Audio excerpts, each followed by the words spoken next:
Happy Sunday, Frank Rockhouse of Boring Sports Channel. I've slept on it. I've thought about it. I've went through all the motions on it. This is Tennessee versus Chattanooga the next day.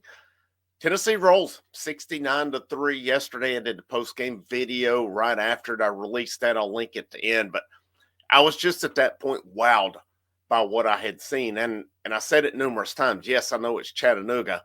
Yes, I know Tennessee was supposed to win big, but just how easy it seemed. How easy it seemed up until the end of the first half. I was just wowed by what I saw, especially out of that first team offense. With Nico in control, just his touch, the way he threw, just really impressed with what I saw out of him. The line gave him time when I did a video Friday night. What would constitute success versus concern for me? One of the big ones was the line giving Nico time. He's not having to scramble for his life all day. He wasn't having to. Yes, he had to roll out of the pocket some. He was hit some. But I think you're always, at least at some point, going to get flushed from the pocket, or you're at some point going to have pressure on you. For majority of the day, Nico had a lot of time to throw the football, and he made good, sound decisions. He made good throws, too. I mean, it wasn't just he was throwing the ball over the middle well. He was throwing it deep well. Now, he did miss one that I bet he would like to have back. But, I mean, we're not nitpicking that throw. That was a tough one.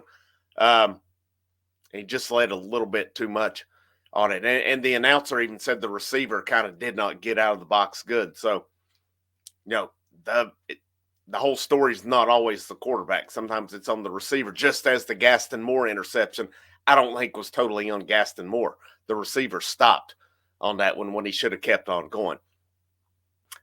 But very impressed with what Nico did. And the thing of it is, he has a big-time ability to scramble and make things happen. He didn't have to do that yesterday. He had 4 carries for 6 yards.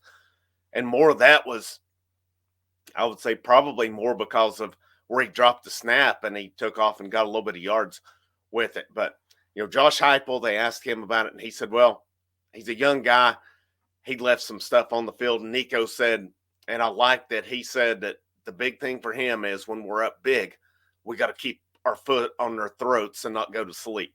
And, my one big nitpick that I have was how they ended the first half on it. I felt that way yesterday. I don't really feel any different on that this morning. That was something next week against NC State that may come into play with them. Obviously, the opponent gets much better next week, and I'll talk about that here in just a moment. But you got to finish strong. And I think, maybe that's a blessing in disguise because that offense was so good for that first half. Yet those last 2 possessions, they really did not finish good. And then most of those guys were pulled out of the game after that. I say it's a blessing in disguise because they left with knowing they did not finish the way they wanted to. The results were awesome.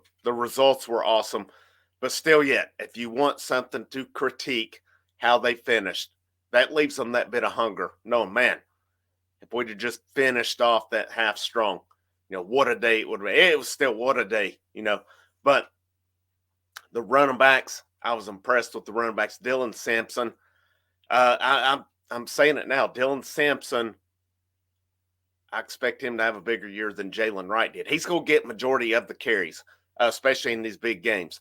Cam Seldon's number 2. It looks to me like Deshaun Bishop's 3 on the chart. Tennessee has, I'm no longer worried about running back. I was concerned about depth at one point. Tennessee has depth at running back, and I feel good. Now, from Sampson on, I think there'll be a little bit of a drop-off. I'm really high on Cam Seldon. We've talked about that on Monday nights. I like what I've seen out of Deshaun Bishop. Peyton Lewis has a lot of potential. I like Khalifa Keith. He was hard to bring down when he got in yesterday. I think all these guys bring something to the table, but they're very dynamic. And then their receivers, Dante Thornton, Chris Brazzell, 2 tall, speedy guys look good. Brew McCoy, I thought, looked really good in what he did yesterday. Caught the ball well. I thought he moved well. Squirrel White, Mr. Consistency. I think he had one that he'd like to have back, but it was also a tough catch as well. Tight ends, I thought looked good. Uh, Ethan Davis with the first touchdown of the season, passing touchdown or receiving touchdown of the season. Holden Stays did some good things as well. So I like what they did just as a whole offensively. And then a lot of guys got to play. That was what you wanted yesterday. A lot of guys, a lot of your main guys were out at the half. And that was one thing I really wanted to see, and they did that.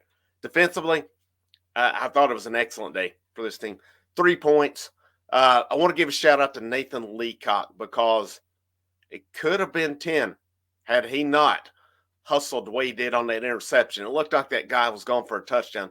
Nathan Leacock, though, run that dude down, and Tennessee held him to no points on it as Chattanooga missed that field goal. It would have been 69-10 had it not been for that. So hats off to him, man, for just not giving up on that play. Defense, though, the line controlled the day. Some people ask about James Pierce Jr. Chattanooga was not going at him. Chattanooga had a quick plays in to where they didn't give time to get in. Tyree West had the only sack yesterday. That was not because of anything the defensive line did wrong. It was because Chattanooga was getting the ball out quick. Thought the linebackers were solid. I thought the defensive backs were solid as well. I mean, there's always things I think you can work on. There's always things you can look at in that regard.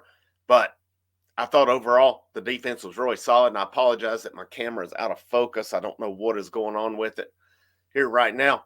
But anyhow, I thought it was a really solid day on the defense. Tyree West stood out to me with the sack, the forced fumble. I thought guys like Caleb Herring was active. Joshua Joseph had the fumble recovery. Your linebackers, Jeremiah Thielander had 4 tackles. I thought they were in on numerous tackles on the day. A couple times, the couple things I'm probably a little bit concerned on, there was defensive backs where the guy, not so much they got behind them, but the defensive backs, it ended up they made the play, but they're still not looking at the football when a guy gets behind them. Against a good team like NC State, that'll come back to bite them on pass interference, or just it'll be a better quarterback who will hit them plays. So that is a little bit of a concern to me as we move forward. But again, I mean, you look around the landscape of college football yesterday, and yes, Tennessee, it was supposed to be easy. Wes Rucker wrote an article. I've not read it. I saw the title. He said it was supposed to be easy, but it was not supposed to be this easy. And he's right. He's exactly right. They made it look like they could do what they want, when they want, and how they want it up until those last 2 possessions of the first half. And, that gives them something to work on in that 2-minute offense for sure. But special teams, I thought special teams were fantastic yesterday. You got that, you capped it off with the icing on the cake with the punt block for a touchdown. The kicking was good. Max Gilbert was good on his kicks. I mean, he hit the 42, 43-yarder. The thing would have been good from 60 easily. I mean, he put it up over the entryway. Pretty impressively. Kickoffs were good. Coverages, returns. Tennessee has things to work on. Make no mistake about it before NC State. But yesterday was a very good day. It was a very good day for Tennessee. And especially you look around a team like South Carolina. I would expect you're going to be looking for a new coach in South Carolina this year. Florida looked pretty bad. We don't get South Carolina, we get Florida. This is the year Tennessee absolutely needs to throttle Florida. There's no excuse letting him even come in and be close this year. But college football's here. We're ready to roll. Next week it gets real versus NC State, first big test of the year. I'm going to release a preview this evening. Actually, sometime this evening, we'll go ahead and release that and get it out for the week. And then, of course, we'll be live tomorrow night, 7:30.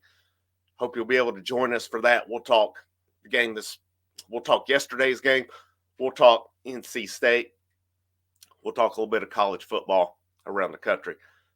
Have a great rest of your Sunday. I hope you have a great long weekend. This is Frank Rock. This is the House of Orange Sports Channel.